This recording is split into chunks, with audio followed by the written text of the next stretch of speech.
This is the room in which most of the podcasts were ever recorded because they were straight to my tablet. But we're back.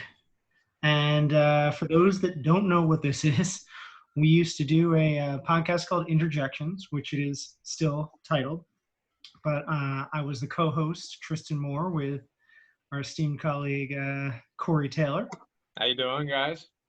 And we'd often have our frequent guests, Jimmy and Jeff, join us. Hello. Go. And so we would usually talk about movies and we'd interject over each other. And it was generally new movies, but we try to see some older stuff. And if anything, the pandemic has had us look inwards and discover our past. But really, Corey brought it up towards the end of that podcast. He was having trouble finding that everything was kind of garbage that was coming out. I was disenchanted by the current state of film. Yeah, I looked back at a lot of our posts on our website, and when I was tweeting what the podcast was about, it was like, well, Corey and I watched 3 terrible films this week. That's all we had. So, because it's theme week, it's awfulness. Yeah, because often there was one movie a month that would be good. So, right, we were getting disenchanted, and it made sense to pause. And then the pandemic came up and killed movies anyway. So, except for Trolls World Tour. Changed the world. To the point, we started thinking about what if we did themes per podcast, and maybe we slowed it down and we did it once a month. So we figured this is June's edition, June 2020, and we thought, what if we go back to the 1990s when we were very young? We rediscover movies that we never saw, and maybe ones that we loved from our childhood. And then we discuss that mainly and then talk about what it was like back then in that month. So every month we're going to take 1 month from the decade and keep going, see how long we go. I had the idea maybe we, if we need to speed up a little bit, maybe we have 2 a month. If we need to pause for a month, we come back. It's just at our own pace. So it's still kind of like a journal for us to talk about movies. But if you're interested, obviously we are going to be talking about the 90s. So if you're into that sort of thing. No colors yet. But, yeah, I know. It's episode 1. But our first... Dan from Poughkeepsie, you're on the line.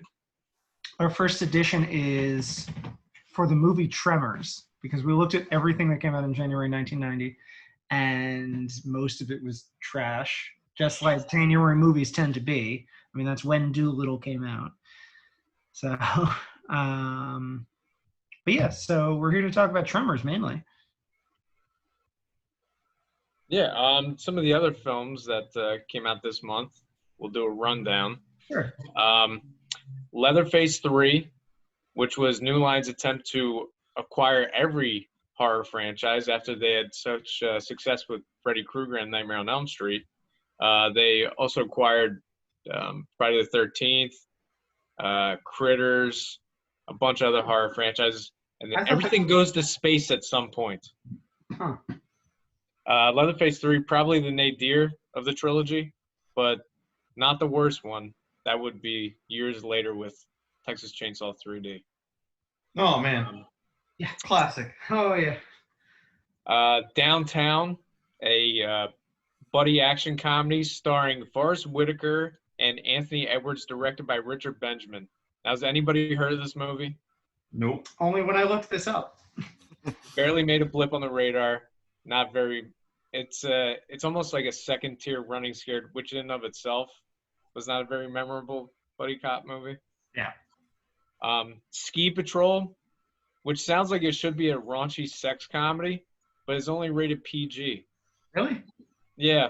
Yeah, just looking at the poster, it's like almost naked babes running around a ski lodge. You got away with a lot more with a PG rating in 1990, though.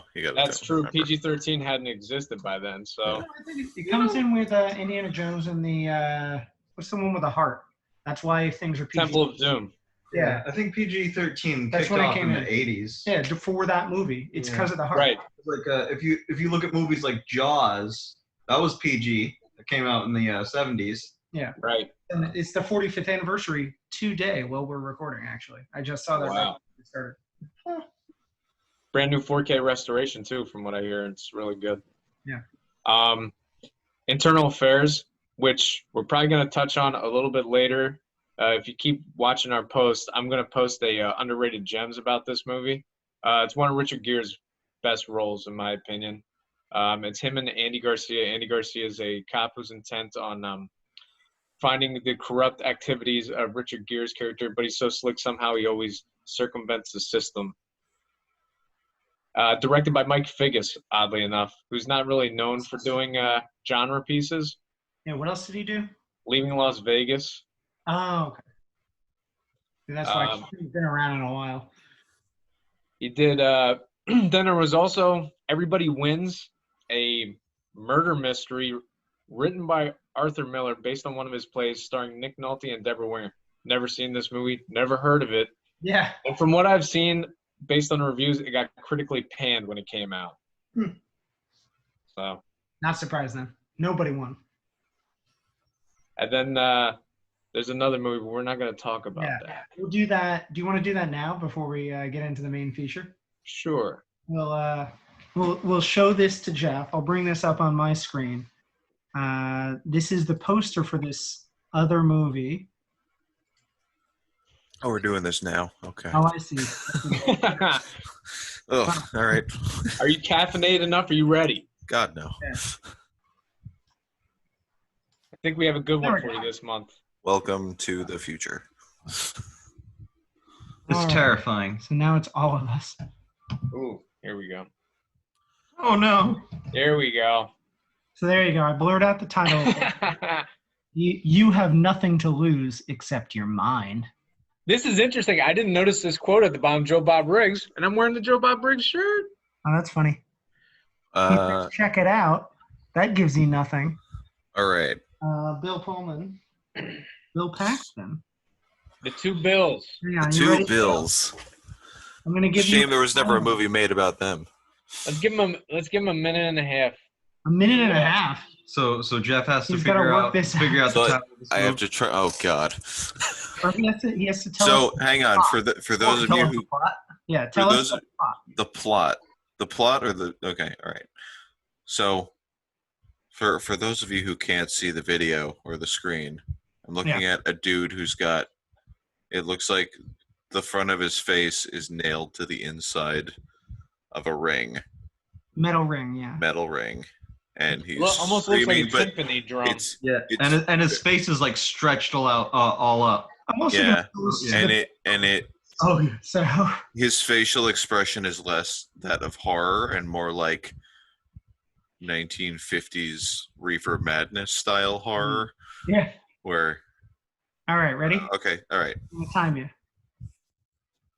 All right. Tell us what the plot. I've seen this movie, so I can give a little. All right. You have nothing to lose except your mind. That's the tagline. I'm just going to say like ringleader. I don't know the title. It's some sort of Hellraiser knockoff, I'm imagining, but with a bit of buddy cop comedy. Judging by this facial expression. The two Bills are buddy cops. I don't know, man. Bill Pullman and Bill Paxton. It's got to be some sort of like they were trying to cash in on Twister before Twister was Twister. Like this is proto. Corey, does he have anything right so far? That the two Bills are in it, but you can look at the poster and infer that. I mean, this guy clearly was not expecting this to happen today. But he doesn't seem too perturbed by it either. Hashtag one of those days. Right. Yeah. I honestly have no idea what this is about. Corey's the only one that knows the synopsis. Really? Yeah. Me and I did not look this up beforehand. It's like that Doctor Who episode with the lady with the skin stretched out, and that's moisturize me. Like that's. You want to put him out of misery? No, Sure. we you know what? No, let's keep going. He's got a time limit. Do I have time? How much time do I have? I'll give you another 30 seconds. Oh boy. Well, Hang on. Joe Bob Briggs said that it was 4 stars, which means, I mean, honestly, I don't know what his taste in movies are. So Usually it means that there's at least breasts and blood. So cool. I have no fucking idea. Oh well. No, wait. Hey There, Face Here, the movie. I don't know. all right, so Let's go. Called Brain Dead. Yeah. And what's it about, Corey? Because I it's a psychological thriller that has Bill Pullman as a research scientist who's trying to find out what causes mental illness.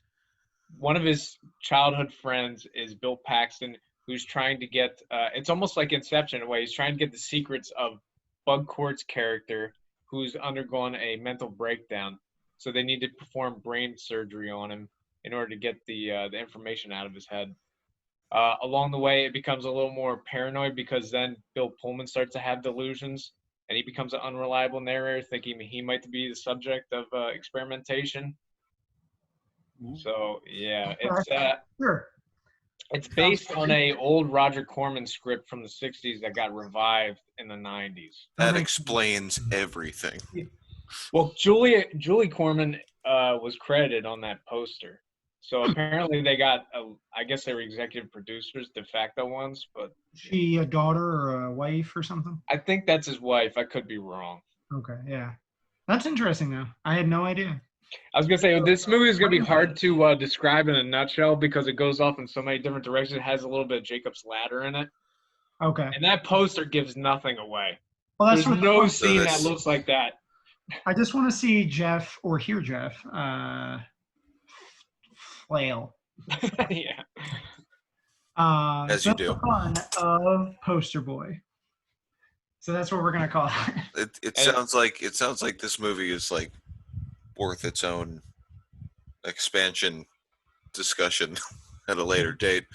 Maybe. And that poster kind of makes it look a little campy, like almost like Brazil in a way. Yeah. But it's very solemn and melodramatic. Weird. Interesting. Yeah, that doesn't sound fun at all. No, it's not. It's too bad. Played very straight, poker faced. You know what is not straight? It is Jimmy, that's not a song from the '90s. I know. Yeah, we only do 90s things here. Poker Face. I don't know. It seemed like a movie that like Pauly Shore would not have been out of place in, judging by that poster. In brain surgery now. Well, as it were, I was trying to say that what was campy was Tremors. So Oh yeah.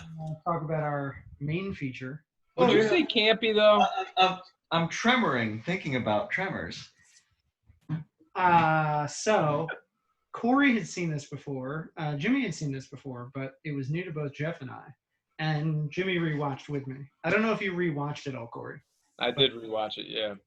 My opinion hasn't changed much. So it's all fresh in our minds. I don't know. Did you like it, Corey? When I was a kid, I was fonder of it. As I grow older, I think it's a little tame. I can see that. I think it works better in concept than it does in execution. I think, for one, I think the design of the graboids is very uncreative, and I think partly that's because of the Spielberg principle with Jaws and E.T., where you have to identify with the eyes, and these graboids don't have eyes, which is part of the premise. Well, I understand. Apparently, in development of the graboids, I'm gonna have some fun facts. When they made it, they just had a like dry shell, and like the big head would poke out, and all the crew members just kept calling it the giant penis. So they had to add those like phallic. tentacles, and they made it like sweatier so it could move easier on set. So even before the tentacles, it got worse. So that's why there's other aspects to it, and some of them look different. At the end of our review, I can give a little retrospective on the whole series. Oh yeah, well I have a lot of facts on that. Unless you wanted to go through it, I mean, I just brought a bunch of stuff up. I just went Like I through. said, we could talk about that at the end of giving our opinions on this one, but Let me give a brief plot since we sure. might have people that don't know what this is about. But Right. I sure didn't. Yeah, basically there are two just like day workers played by Fred Ward and Kevin Bacon, and they're longing for a better existence. They live in this small town of Paradise, is it? Or is Yeah. it? Yeah. Yeah, it's below. No, it's Perfection. Perfection. Nevada. Perfection. Yeah. Paradise was the restaurant in Big Night I just saw. So they're in Perfection, Nevada, and it's got a population of like 12 people. And they're like, we're never going to go anywhere. We have these research assistants come into town, and we kind of, and then they disappear. Like they leave. So we got to get out of here and go to a better place. Like we're done with this life. And so they pack up and they're about to leave when all these strange things start happening where people are disappearing or getting murdered, and they don't know what's murdering them. They think there's a serial killer loose at first. They're not 100% sure. And then they start seeing the effects of what is basically like the worms from Dune, because they're worms in Nevada. And these things, the graboids, they can go underground. They follow your tremors. They can hear you talking or music from your car. Or just walking around. Yeah. They use echolocation. Yeah. They don't have eyes, which is to your point. So they're kind of like moles or worms. Or graboids. There's this research assistant who is from the local university that had been doing research on the tremors themselves, played by Finn Carter, who never did anything else. And she kind of teams up with them to try and escape and figure out what's going on. They have two gun nuts that are in town, played by Michael Gross and Reba McIntire in her film debut. Yeah. And they have a bunch of other characters in town. You got like your local entrepreneur who has like the watering hole, played by Victor Wong of Three Ninjas fame. He's the grandfather. He's in a lot of John Carpenter films. Yeah. Oh, I forgot he was in Big Trouble in Little China, right? Right, and Prince of Darkness. Uh-huh. But you got a bunch of people that are just around. So they have fodder for the graboids to eat, but basically it's the two main guys, Fred Ward and Kevin Bacon, trying to get out of there and save the rest of the residents. And they slowly but surely figure out ways to combat the effects of tremors so that they can escape or kill the graboids. They're just two good guys in a bad situation. Yeah. Oh, it's such a trailer guy moment you just did, Jeff. Is that actually the... No. No. That doesn't. Accurate. I mean, it gives nothing away, and it's totally accurate. But you know, like the real hero here is Fred Ward, because just his one-liners are just phenomenal. Yeah. He's got good chemistry with Kevin Bacon throughout the whole film. Yeah. And the one meme-worthy moment for Kevin Bacon is after one of the graboids dies, and his delivery of "fuck you" is just so odd and over the top. Yeah. This was excited redneck. And this was 10 years after Friday the 13th. That was his debut, and right? Yeah. So it's weird. He's had a seminal horror movie in almost every decade. Yeah. Stir of echoes in the 2000s. My own personal narrative of this was that it takes place after Footloose, and this is just what happens to Ren after Footloose. This is what happens when you outlaw dancing. It's just the outskirts of Beaumont, and he never actually goes anywhere. So after high school, he just becomes a day worker and then has to save the world from... What better way to ostracize him than to put him in a place where he can't dance? Because if he dances, he'll die. He did dance, though. He danced when he got shot at one point. Yeah, that's true. I think. Maybe. Or maybe this is another movie. I don't know. I feel like the movie, tell me what you guys think, but it looks like it's shot like a TV film. It looks like a TV pilot. It's not very stylish. Yeah, it's hard to... It's a thin 35mm layer back then. It's hard for me to reconcile with that sentiment right now, especially considering like how much like visual data we received since that movie came out. Mm-hmm. So, like automatically, I think it just looks 90s. Yeah. Yeah. But like in its time. But no, I could see how it looks like it could be like a made-for-TV movie. Not a TV show. Yeah, they did. Right. And a lot of the sequel movies, like, basically just went straight to Sci-Fi Channel. So, like, Right. The thing that surprised me the most about it was, to your point earlier, Corey, it was, I can imagine when you're a kid watching this and being absolutely terrified, like the way that the poster made it seem and everything, it seemed like, I guess I was expecting like Slither, but in the desert. Yeah. Right. But Yeah. it was, I had never seen a horror movie that took place in the entirety of the daytime. Oh, here's the actual. Like it was 99% during the day. Yeah, that is pretty novel. Which was interesting. And then I think in that sense, it like kind of added to not the camp factor per se, but you took it less seriously.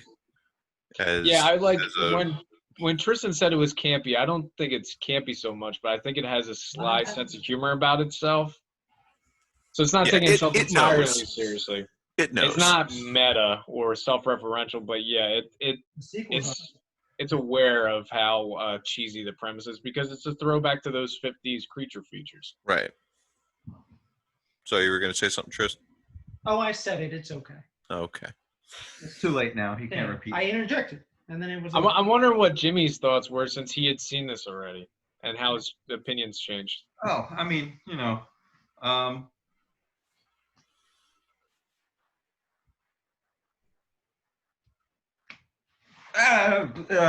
guess. McFly. I mean, that was a good point that you made. It was like it's a homage to basically to the 50s creature features, because it does feel like that. And when I was a kid, after I'd watch a movie that I enjoyed, guess what I did? I went in the backyard with my friends and we reenacted the movies essentially. So did you just burrow underground? Yeah. Oh no! We just be running around the backyard this week. Well, where I lived, I had like a ditch that went across my backyard and my friends' backyards because like just channeled the water whenever it would rain. So like we would pick up the stones that were in the ditch. These were like boulders, and we basically play like you gotta stand. Yeah, on you the gotta boulders, stand on the rocks. I like that aspect of it. That's actually where they came up with the idea. Yeah. The writers were in the Navy as like documentarians. They were trying to make like a how-to video for the Navy, and they were standing on rocks. And one of them was like, "What if you couldn't get off the rock? Like the thing is lava. What would happen if there were like land sharks and they were trying to come and get us?" And that's how they came up with it. They thought it could be land sharks, and then they found out there was that SNL parody. So they changed it to like worms, or just came up with like other creatures.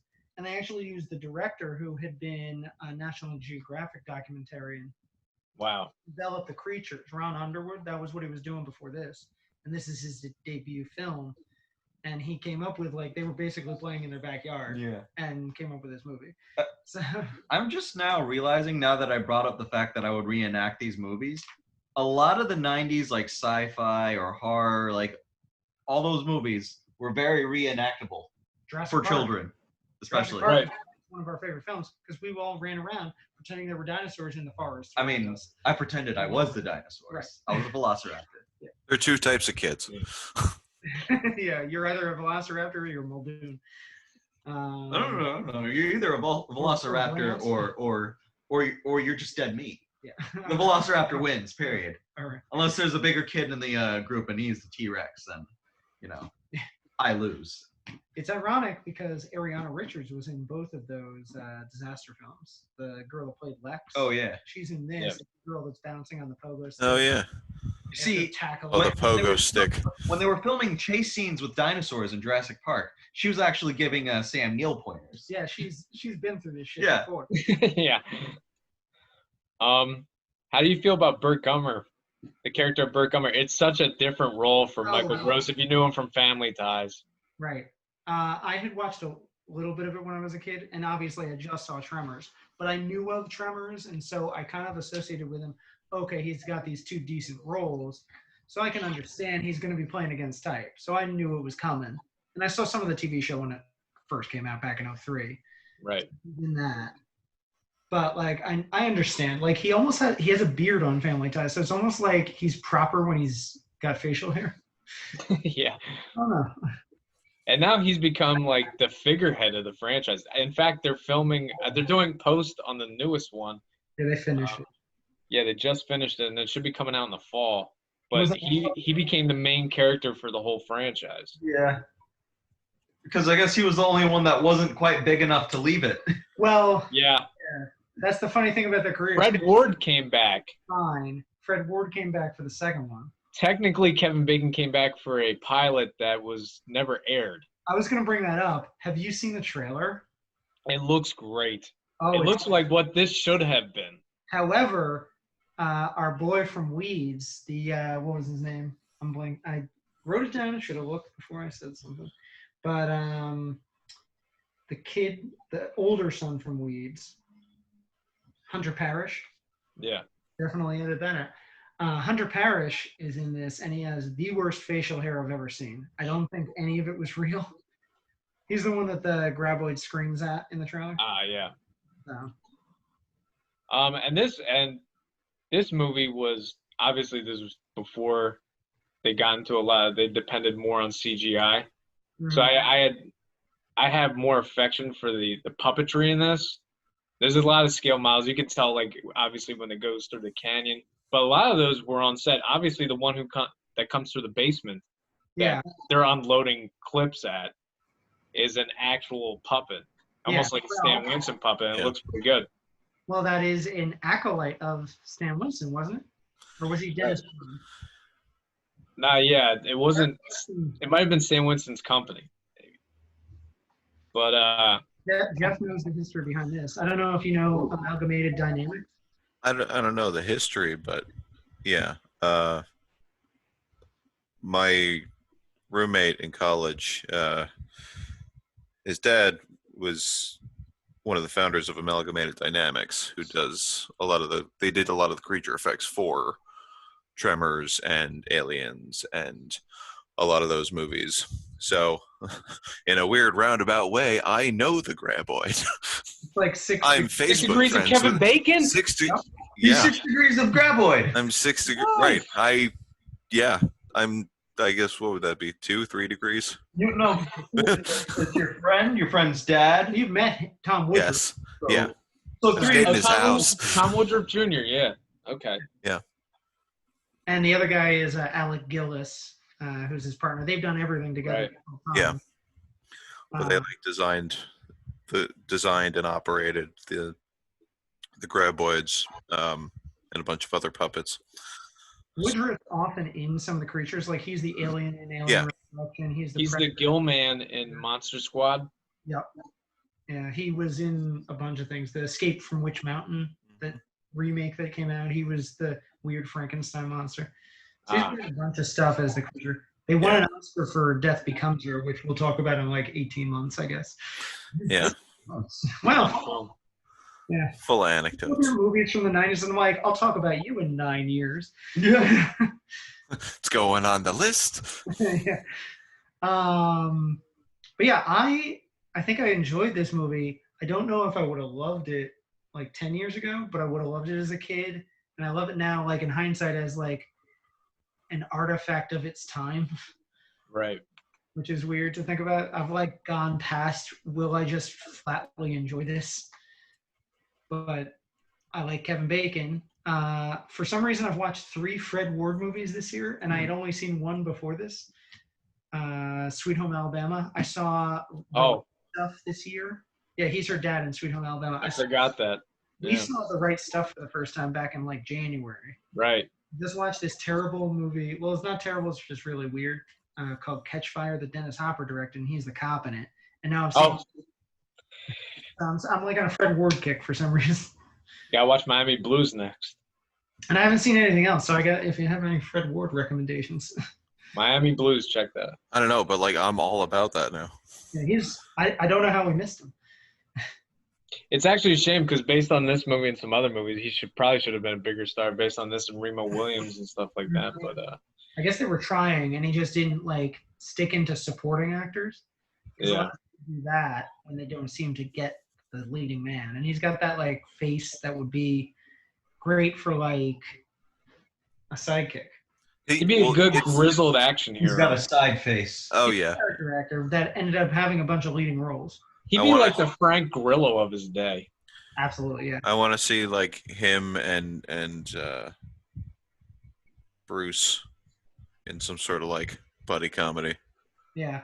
He's like 78 now, I think, though. Yeah, well, I don't know if there's still time.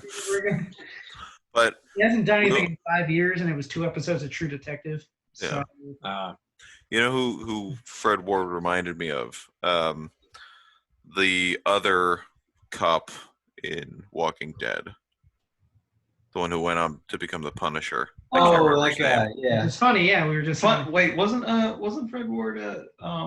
He was in the military, wasn't he? I think he was a little bit. Yeah, I think he might have actually served in Vietnam. Most actors prior to 1990 did. He reminds you of the guy that plays Punisher, and he plays tough guys, and this guy was a tough guy. Well, he looks like Frank Grillo. He looks like the other guy that played the Punisher. So. I'd be surprised if you even like knew he was acting. They were just like, "Listen, there are these monsters running loose on this town, and we're just gonna film it. Okay, just do your thing. Just do you. Just run and gun. Just do you, man." The funniest thing that I had with Fred Ward was because he was around in the 90s, I kept hearing his name, but I also heard of Fred Willard at the same time because of all the Waiting for Guffman and Christopher Guest movies. And so I kept hearing like Fred Ward's in a new movie. I'm like, this is a drama. He's a comedian. Getting that there was another person named Fred with a W last name. So I thought they were like having typos for Fred Willard. Oh, that's like me when I was a really, really young child. When I had first learned about Michael Jackson and Michael Jordan. Mm-hmm. And then on the school bus, I would always mix them up when we were talking about them on the bus. And kids would be like, you got it backwards. I'm like, what are you talking about? Didn't you like when he moonwalked to make that 3-pointer? Wasn't that great? Oh, yeah, that was great. That was the best move ever. Yeah. So I guess the big set piece in the movie is the scene where they're all in the general store. And they're hiding on the roof. Mm-hmm. I think Ron Underwood does a good job with the suspense in that scene. Because the town's so small, it's easy to get the spatial locations, the spatial relations of where everybody's at. Yeah. Which is weirdly hard for most directors to get.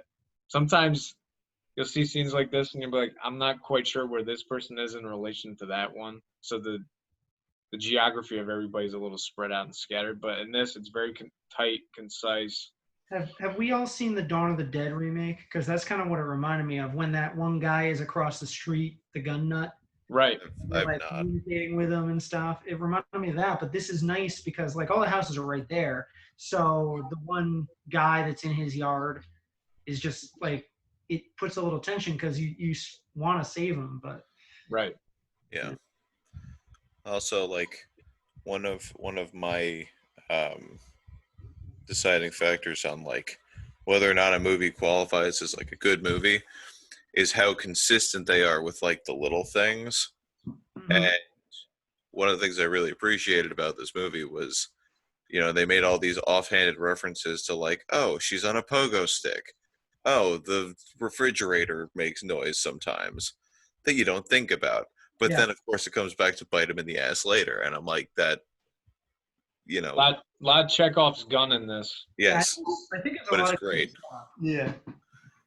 The ending is fine. Like the big finale with them stuck on the truck and they finally take out the last one. But I think that big set piece in the store is the highlight. And I like it because, well, it's not quite campy and it looks a little undercooked in the terms of like TV film. I think it's a lot of fun knowing what came from this, like other monster movies, how it's an homage, you know. So. And then, did we talk about the music at all in this? Going back to like it being super 90s, because I am all about that blues jazz harmonica. It's 80s leaning. See, when it kicks in the movie, you're a little worried because you're like, okay, I don't want them to go into too much of a stereotype with these backwoods country folk. Yeah. Yeah. But thankfully, they don't really do that. No. Just two good dudes in a bad situation. It's a lot better than the other slogan. Right. And the fact that, like, well, wait, hang on. So Reba McIntire Yeah. was one of the best characters in the movie. And It's odd that she didn't come back for any of the other ones. Right. Where Gummer Well, comes back. because she was like, I'm going to do music and not yell at puppets. Anyway. But Do I my thought own it was sitcom. I thought it was interesting. I know they played a song of hers in the end credits, but like, They did, didn't they? Oh yeah. yeah, but that was it. It was just in the end credits, and I'm like, you couldn't have figured out some way to sneak that in there. Yeah, they could have had it on the background of the radio. We wouldn't have known it was her. Yeah. Oh, there was a fun. But a fact- nice little homage. Wait, was that an original song for the movie? The one at the end? Yeah. I don't know. I should have looked that up. I didn't realize it was Reba. Yeah. I didn't think about it. Because that's what they used to do back then. Is like At least I hope it was. they made a big song for it. It was in the credits. They still do it. I mean, if anything, I hope it was Reba. So you're not like, you don't have Reba McIntire throughout the entire movie and then put some other female country singer in at the end. Right. Maybe that's why she didn't come back. Yeah. I told you not to put Shania Twain in those credits. I'm done. Deal She's breaker. not real country. Slaps. Trying to read some of these fun facts. Oh, apparently they wanted one of the writers wanted to get Chuck Norris and Linda Hamilton for Michael Gross and Reba McIntire What? characters. Yeah, That would have been that's insane. what he was writing for. So Holy crap. yeah, Well, if you think they killed that one grab boy in the basement with overkill with that, all Chuck Norris would have had to do was stare at it and it would have exploded. Yeah. yeah. His beard would have killed that thing. Oh, I was gonna bring up the box office for that week. That's what I was gonna do. So it came out January 19th, 1990. It did okay considering the time period. The number one of the box office that week only made $6 million. And relatively, that'd probably be about like 15 these days, 20, which is fine for January, especially then. But Trump made 3.7 and came fifth place. So it did not do that well. It ended up getting a total of, I think, like 14, was it? I remember discovering on a home video. It made 16.66 million total, and its budget was only 11. So it made it back, but it took a while. And it got the cult classic status from being on home video later that year. Right. But the number one of the year or week was Born on the 4th of July, which was a holdover from November. And then there was Tango and Cash, The War of the Rock. So that's two other 89 films.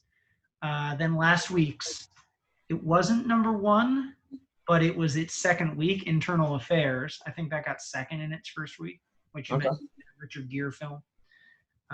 It made $5 million the first week for the next.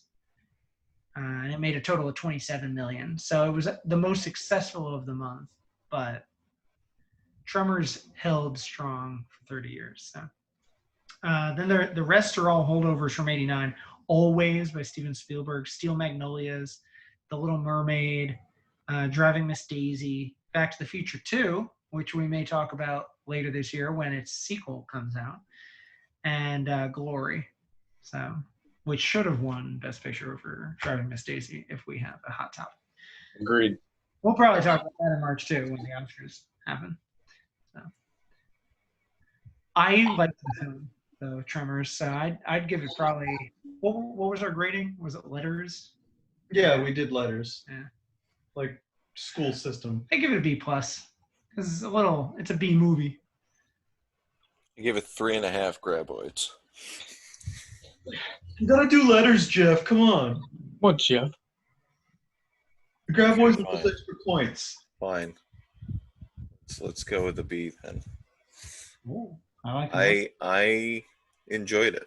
It was, it was what it was. It made no attempt to hide that. And, it was fun. I don't know. It was good. I give it a solid A. Yeah? Yeah, because it's nostalgia and also the replayability as a child in your backyard. Excellent. Yeah, based on what Jimmy's saying, I remember. I mean, as kids, we probably all played lava in the living room, where we would go from furniture to furniture. So this is like a grown-up version of that, I guess. I'd probably give it a B-. I think maybe time has not been kind to the film based on some of the things that have come on after. It's still the best of the franchise, which I'll get into in a second. But I think it's a little underwhelming. I don't know. Maybe I wanted the movie to be a little more gruesome. Because if they're gonna pay homage, I think they need to update a little bit. Because honestly, this movie probably could have came out in that time period of the 50s, excluding some profanity. That's actually funny you bring that up. It was rated R at first and not for any violence, which it could have used a little more. But it had like 12 uses of fuck in it, and they cut it down to 2, which I think are appropriate, like you said with that meme. Right. But you can notice, like, when Fred Ward is like, that mother lover, and it's clearly he's saying motherfucker, and they cut it. Yeah. And they're like, what the shit? There's a couple of those. I was wondering about that. I thought it was another Netflix editing scandal. I thought they intended to do that, and we're just like, these guys are nice and are trying to restrain themselves. I thought it was a creative choice. I mean, it's okay. You know, they're just two good guys in a bad situation. I hope that's Speaking of one bad guy in an overall bad situation, Burt Gummer became the head of the franchise, but not in the second one. The second one, actually, Fred Ward comes back for. It's called Aftershocks. It was an HBO exclusive.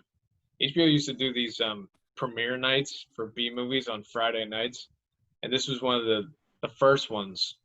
So it's Fred Ward. He has a new apprentice, which isn't Kevin Bacon, somebody else. But now the Graboids have started to evolve, so now they can walk above ground, and then in the later entries they can fly.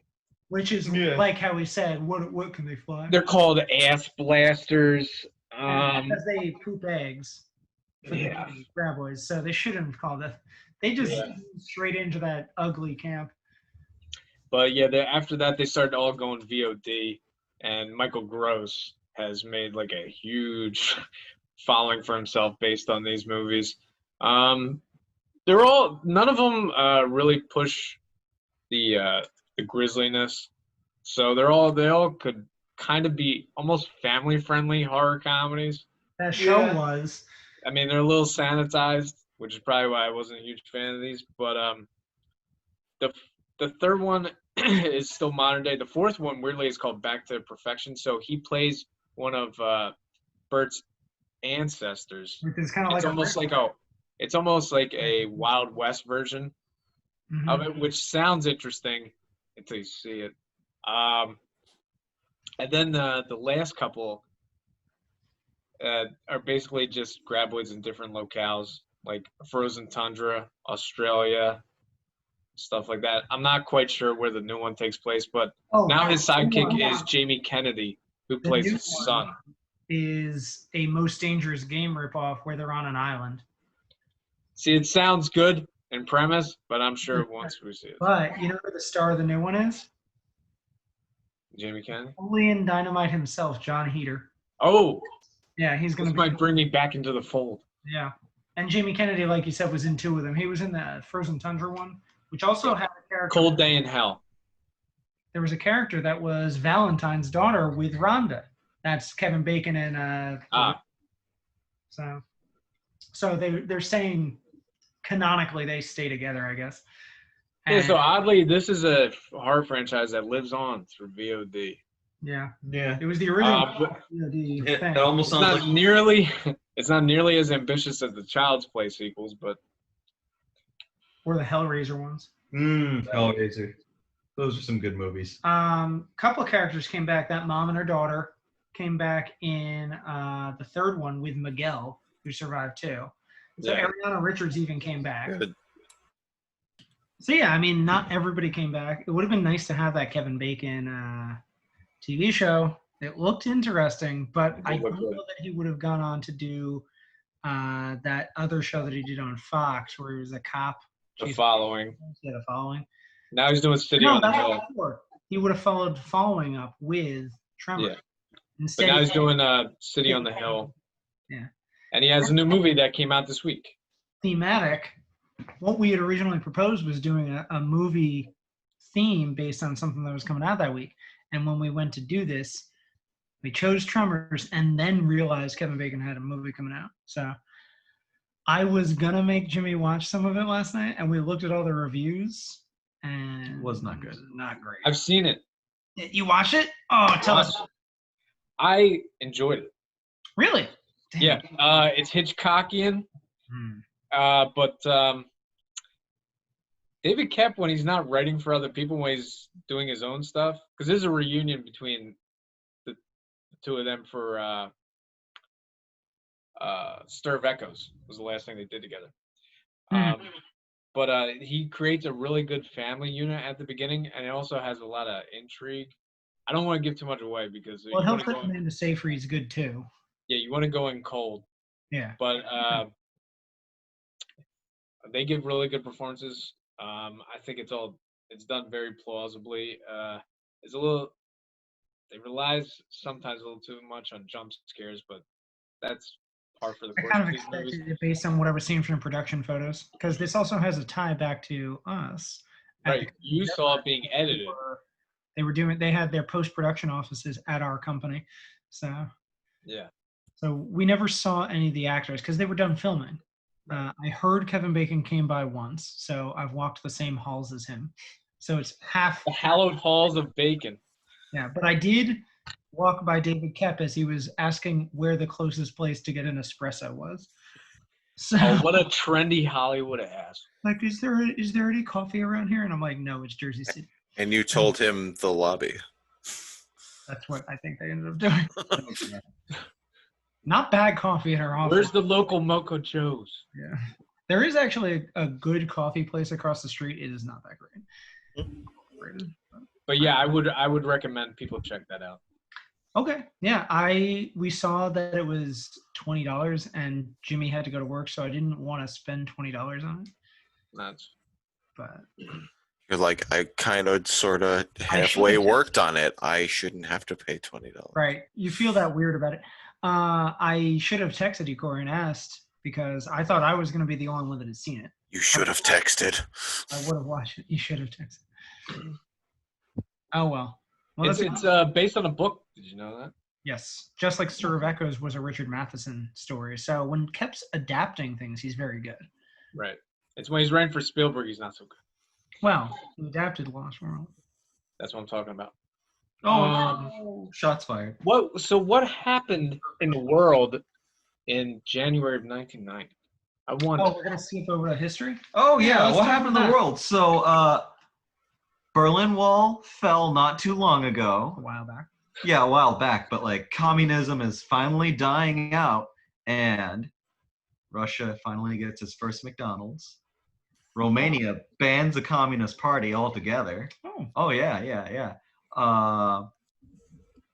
Eastern Bloc is falling. The Eastern Bloc is falling. And then, like, all throughout the 80s and 70s, no, not the 70s, all throughout the 80s, there was, like, this one Ukrainian dude that was becoming a billionaire selling, like, in the black market, American movies that was uncut. The only editing that was done for it was just a Russian woman translating all the dialogue. That was the only editing that they did. They just... Dubbing or subbing? Dubbing. Dubbing, okay. So, like, they made billions. Like, this dude was, like, bribing officials, police, military, just doing whatever the fuck he wants. So, like, communism's over, and he's kind of basically out of the business, but still a billionaire or whatever. I think it's come in like McDonald's. If Putin was a bootlegger? Like, I tried looking this up to see, like, what the reception was for Tremors in Russia, thinking, like, this is going to be, like, the first American, like, sci-fi movie over there that's just new.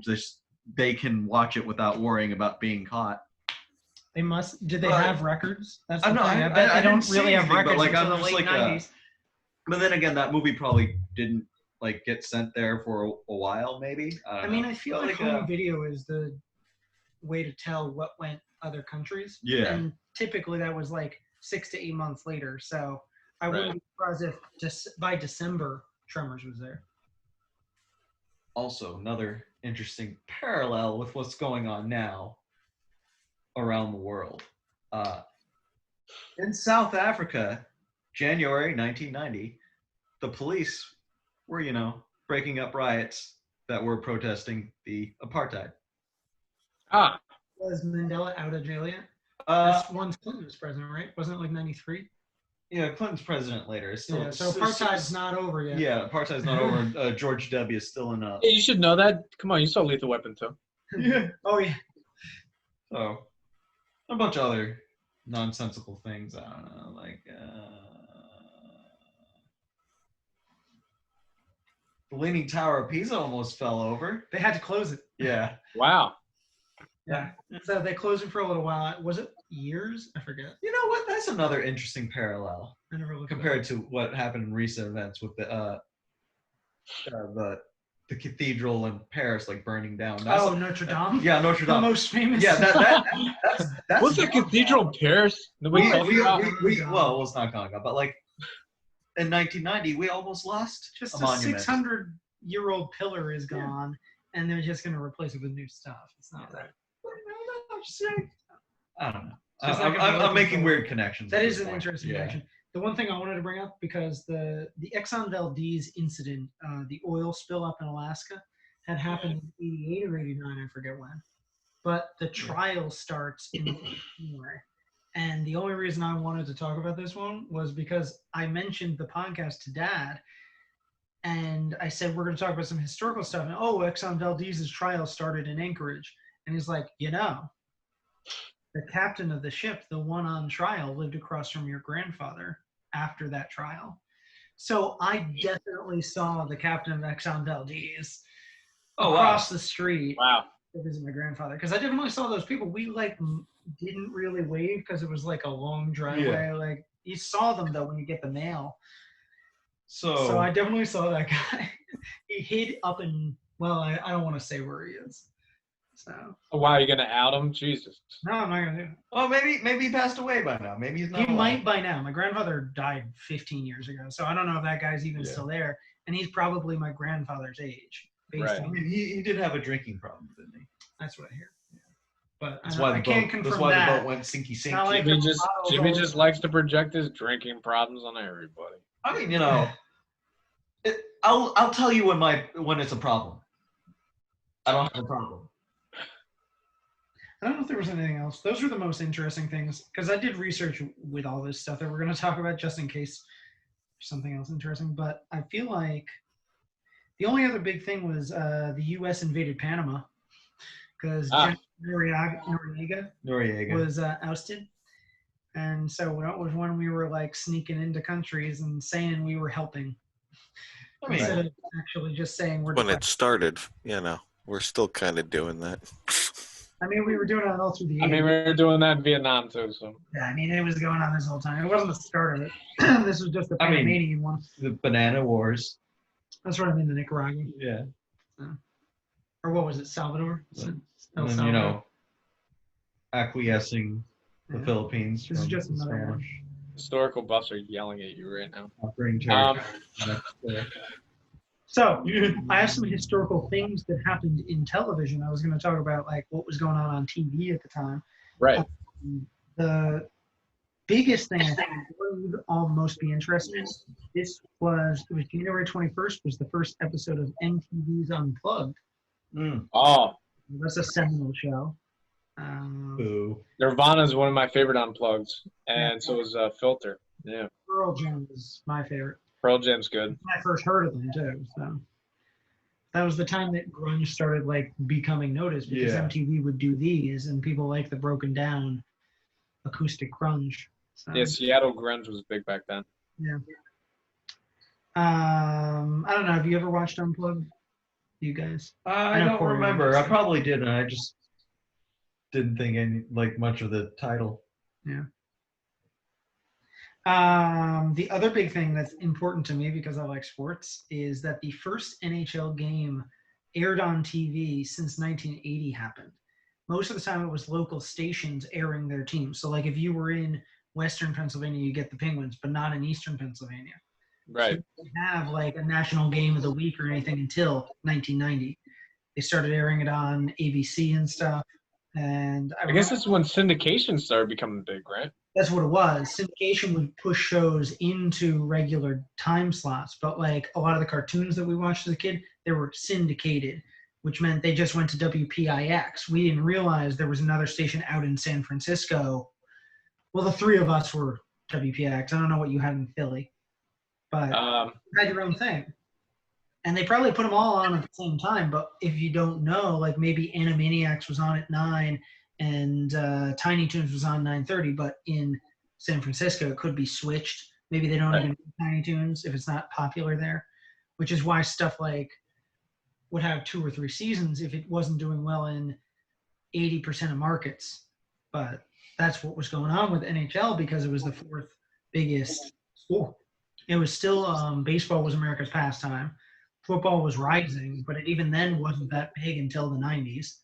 And basketball was like in the same boat, getting better, but NHL was like non-existent. So big thing too was that they only really had 3 main channels. It was ABC, CBS, and NBC. And Fox was a fledgling station in the 80s. And one of the big things to push them forward as becoming one of the big 4 was Ed O'Neill guest starred on SNL this month. And Married with Children. Was the star of Married with Children, which was their flagship show. Right. So that was they did the Ben Stiller show, but I don't know at what point that was. It was early 90s and got canceled fairly. Yeah, I don't know when Ben Stiller show was. I feel like 91. I know it was towards the beginning of Larry Sanders because Gary Shandling had a guest spot on there. Yeah. So speaking of that, you and I looked into the history of HBO because we were curious when they started doing like big shows. Mm-hmm. And it turns out that they had started because they were like the guy that created it had like a hotel TV system and he wanted to be able to put it all around New York so they'd be playing the same stuff at the same time. So you could like see a movie that they had gotten the rights to. And so he had the idea while he was on a cruise ship to expand it even further into homes in New York. And he called it like the home box office. So they eventually came up with the name. This is still in the late 70s. And this is interesting to you, Corey. They did the first test of this out in Allentown to try and see if it would work. In the sense that they were trying to project hockey games out to national TV. They were trying to project this cable channel. And so that worked in the 80s. But by the time 1990 rolls around, they've been acquired by Time Warner, which was first formed this month. And that leads to the development of original movies like putting Tremors 2 in, having shows like Larry Sanders. So this is really the beginning of the era. The most interesting fact I saw about looking all this up was in that test in Allentown, they went door to door like they used to do with the Nielsen ratings, and they asked people if they wanted to try out HBO. And they offered them a free month subscription to try it out. And I feel like that's one of the first times they would do that. That's what you do now with Netflix and Disney Plus. Yeah, they do free trials all the time. Which, funny story. Actually, this weekend, they're having a free trial of Watchmen, the TV show. Yeah. Yeah, see, like as a promotion to get HBO. Right. I actually just saw right before we started recording, Disney Plus cut their free trials. You can't do free trials anymore. God. So it's going to go back and forth, but anyway, that's what I have for TV. Miami Vice ended. Yeah. I never really watched it. I never really watched it, but I'm a big fan of the movie. I mean, this is definitely an 80s show if it ended January 1990. Right. That's like because it was the end of the 80s. Yeah, I remember that show was like indicative of the 80s. The hairstyles, the clothing, for the most part. People weren't wearing loafers without socks until Miami Vice was kind of like a fashion template. It was weird. Yeah. All the big people weren't wearing blazers with T-shirts underneath until that show. Yeah. Oh, yeah. My college outfit. Yeah, that's true, actually. He did wear that a lot. Yeah. And then I started wearing all the plaid. Anyway, we were trying to do like a segment for everybody. So you did your movies, Corey. You did history. I did TV. I don't know if this is really feasible, but I don't know if you want to try to do music, see what was interesting. The thing about it is none of us are like music guys. Yeah. I mean, I'm not. Session on it is. I mean, I did what I could. I could tell you the top 5 songs from 1990, even though there's a list of wildly more interesting ones that didn't even make it anywhere near the top of that list. I noticed that. I looked at the top 100. So the top 5 songs in 1990. Number 5 was Vogue by Madonna. Number 4 was Poison by Belle Biv DeVoe. Number 3 was Nothing Compares to You by Sinead O'Connor and written by Prince. Number 2 was It Must Have Been Love by Roxette, which has haunted my grocery store shopping for decades. Yep. It always pops in there. That's what I think of. I think of grocery store shopping, and I hate that. Sorry, Roxette. Sorry, Roxette. And number 1 was Hold On by Wilson Phillips. Oh, that's a good song. Wow. They were still around back then. Yeah. And that was like of the year. That wasn't just January, because Oh, okay. the only like stuff I saw like Phil Collins and well, yeah, that's why like the songs. Well, not that many songs came out in January. Like the top 100 ones that came out in January were Another Day in Paradise by Phil Collins and Pump Up the Jam by Technotronic, which is my 90s anthem. yeah, well, that's the other thing. A lot of these had come out, so this is like week 5 or something for Phil Collins. So these are all like these holdovers for the box office, holdovers from '89. So we're not going to really get new stuff until March or April. That's big because It's interesting that Sinead O'Connor was big back then. This is before she had her big blow up on SNL, which kind of sank her career. Yeah, I don't know when that happened. It was definitely when Sandler and Spade were part of the cast, because I remember them being there. Yeah, I'll look that up while we talk. It was definitely during the IRA. Mm, So yeah. it was when the Pope was making controversial statements. Oh, wow. On stage and read. 92. So Yeah, she's so 2 years away from sabotaging her own career. yeah. Wow. I also did not realize that Must Have Been Love was written for Pretty Woman. Oh, It is a March film. It was from From the film. Yeah, we'll get there. Sorry. Foreshadowing. Or previews now. If it's good. I've never seen it, so that'll give me time to watch it before we do that podcast. that's not going to be the main film that month. No, You should watch it anyway. It's a good movie. I will. All right, let's see what else. What else came out? Yeah, no, January it was just like those 2 big songs. Opposites Attract came out by Paula Abdul with Wild Pear. I like that song. Blaze of Glory. Ice Ice Baby came out in November. Oh, And I was then about to say, history was made. I was about to say my 90s anthem is Go Ninja, Go Ninja, Go. That's like 91, Allies. I think, because that's when TMNT 2 comes out. Right. Okay. But you know, if you guys wanted to jump in on anything else involving music, but I also looked up some interesting Broadway stuff. I want to hear that. Yeah. Well, as far as things that came out, and I mean, January is a terrible time for theater to start up. But the notable things that came out that year or that were released were An Evening with Harry Connick Jr. ran on Broadway. Once on This Island ran first time, which It got revived. yeah, that was the revival just happened.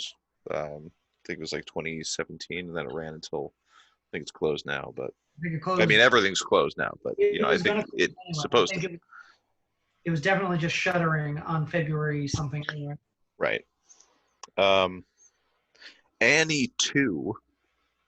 There was a sequel to Annie On Broadway. What could possibly have happened in that? I'm trying to find out. I literally just heard about this last night, and I need to find out more for next time.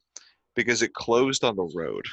Like, it existed, it workshopped, it toured, and somewhere along the tour, it just fell into a ditch, and I need to find out what happened with that. And also, it's interesting that we keep talking about Kevin Bacon on this podcast, because another play that premiered in 1990 was 6 Degrees of Separation. Ah, that would get adapted, what, a couple of years later? I think it was 93. Okay. So, but the play came out in 1990 and then set the stage for all of these other Kevin Bacon roundabout joke games. Yeah. It's all about the bacon. What's your bacon number, Jimmy? 7. I could eat like 5 right now. 5 Kevin Bacons? Yes. He's very lean. Yeah, he is very lean now. It's a throwback to something else. Yeah. But yeah, that was, the big news in Broadway at that point. Cool. We need to follow up on this Annie 2 thing. I gotta find out the plot. I'm going to do next month. That's your homework. So I only bring this up because it happened. I'm not going to bring up sports every time, but if something significant happens, like January is when the Super Bowl happens, I'm just going to bring up the fact that it happened. But it was San Francisco. Yes. San Francisco 49ers win 55-10 over the Denver Broncos. It was, and still is, the biggest difference. Blowout. Yeah, it's a blowout. Landslide victory. The highest amount of points any team has ever gotten in a Super Bowl. Yeah. It was their second consecutive win. Denver's 4th loss ever and San Francisco's 4th win. Now they've also evened out since then. But Joe Montana won his 3rd MVP, which was a record until Tom Brady broke it 3 years ago. Right. He gets the MVP every fucking time. Whoa. What? Don't be bitter towards Tommy. None of us like the Patriots here. Don't be bitter towards Tommy. I have no team. He's in Florida, and no one gives a shit. And the Sugar Bowl happened, which is the championship for college. It was the Miami Hurricanes and over the Alabama Crimson Tide, 33-25. The only interesting thing I will bring up about that is that I know you like the Cowboys, but your hometown team drafted their quarterback, Craig Erickson. Okay. And short-lived. He lasted a season and then went down to Tampa like Tom and did better there 2 years in. Right. So, I'd never heard of him. I never heard of any of these guys. I was gonna say that had to be short-lived because. And the tight end for the winning team ended up coaching the Browns when they were trying to come back into mattering in football, and it did not work. Back in 2013. So that's all I got for sports. And of course, that NHL game was cool. What? So flashing forward.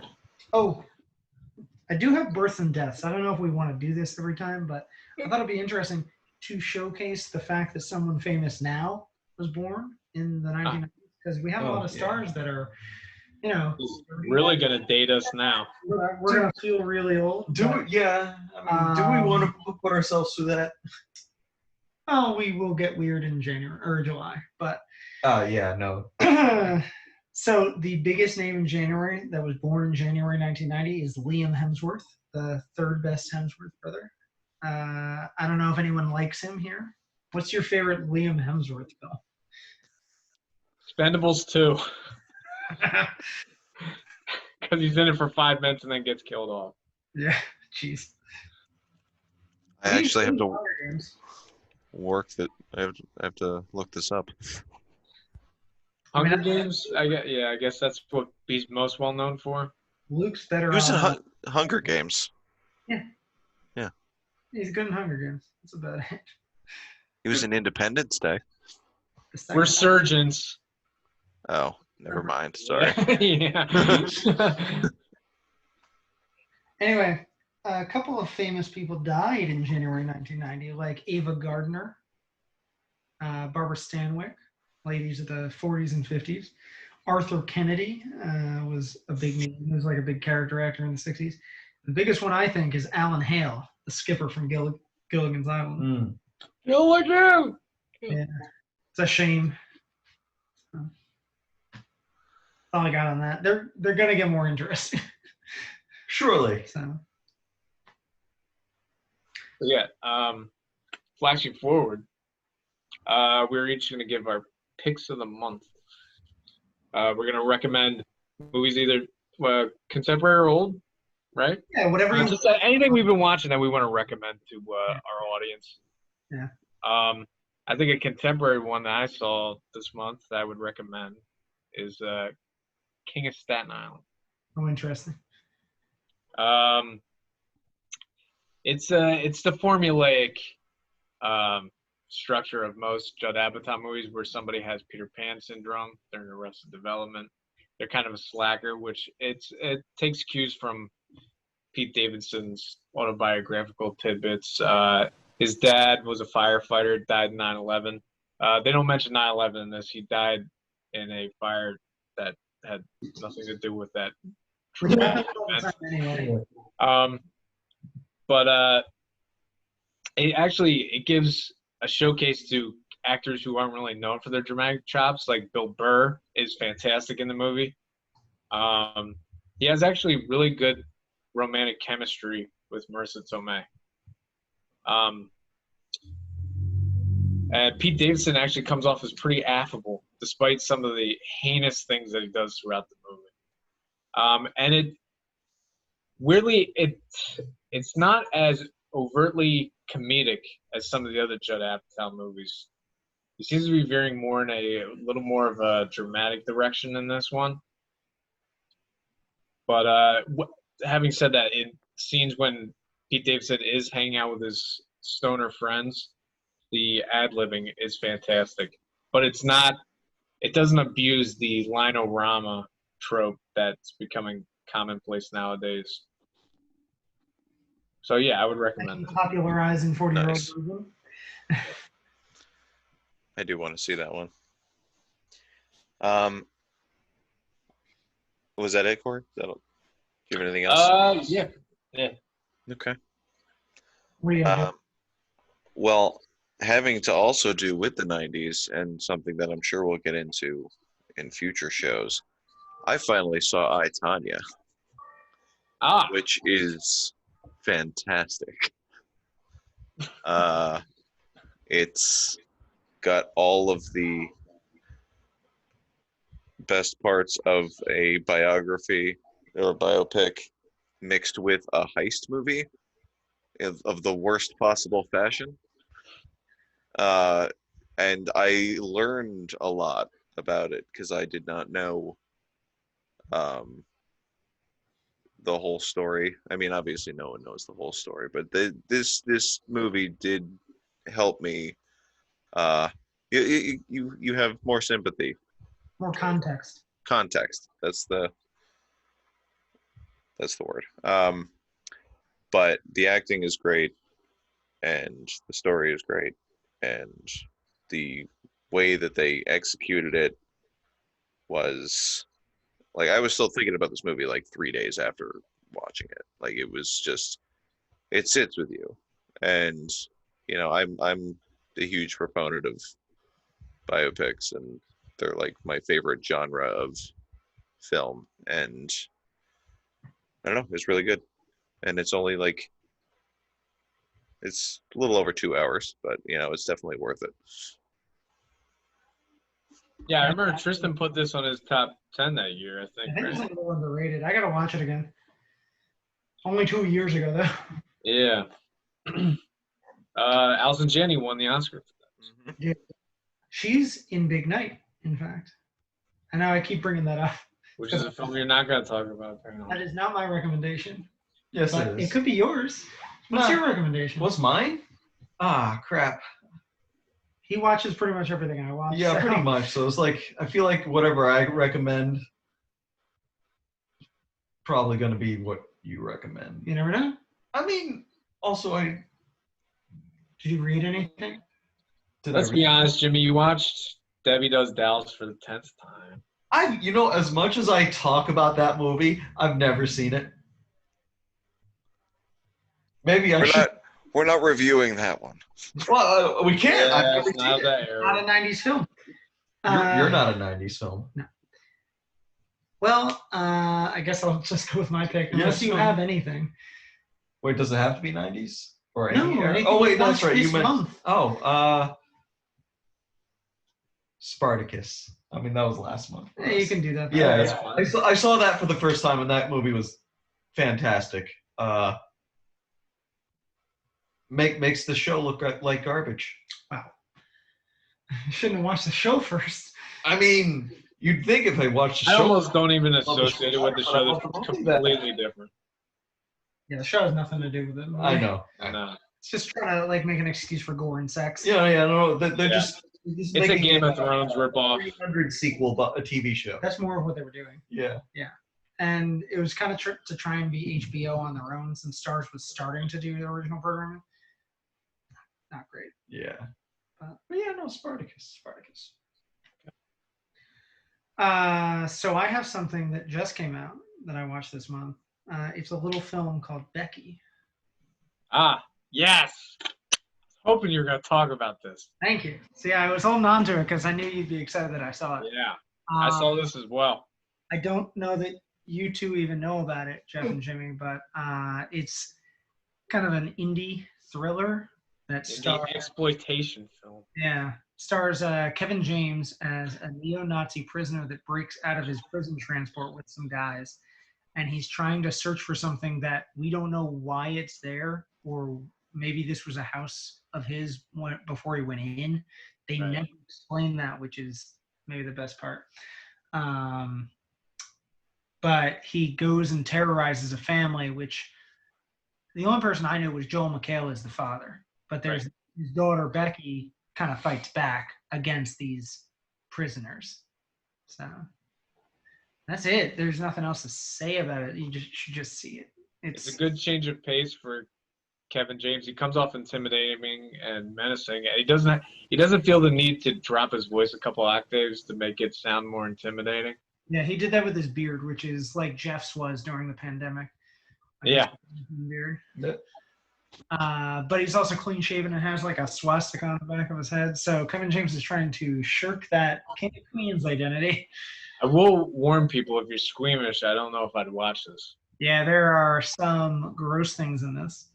Yeah. Her face is covered in blood. Yeah, there's a reason. I'm for just that. looking at the screen, guy. But that little girl that plays Becky, phenomenal. Really good. Yeah, really good. Joel McHale plays it straight, too. He's another guy who's known for comedy. He plays it straight, too. Community and everything. He's got a great part. Yeah. And it's tight the whole way through. Like, there's no weird fat to like. No, it's hermetic. Through. Yeah. Yeah. You feel like you're there immediately, and you're not going to spend too much time there because it's an urgent film. Yeah. It's got little nods to Die Hard, too. They correspond to each other through walkie-talkie. She's I wanna see it systematically now. killing off the bad guys. I want to see it now. It's real good. You sold me. Real good. Kevin James in a dramatic role. You sold me. Might be my favorite movie of the year so far. Really? Okay, yeah, it's really good. I would put it up there, yeah. Sure. Okay. Right. Well, next month we have not decided yet. I don't know if we should put a poll out, or we're you know what? I think we were talking about just choosing after we finish recording, but we'll say what we're gonna talk about. I don't know if we want to. Maybe it'll be a surprise once you see the episode is posted. So, hopefully you enjoyed this. Hopefully, if you haven't seen Tremors, makes you want to see it. Obviously, we spoiled everything, so maybe you'll just be listening to this because you liked Tremors and wanted to hear our thoughts. But we'll be taking this month by month and going on this journey through this undiscovered decade. Cool, man. All right. Yeah. As always, subscribe and leave comments.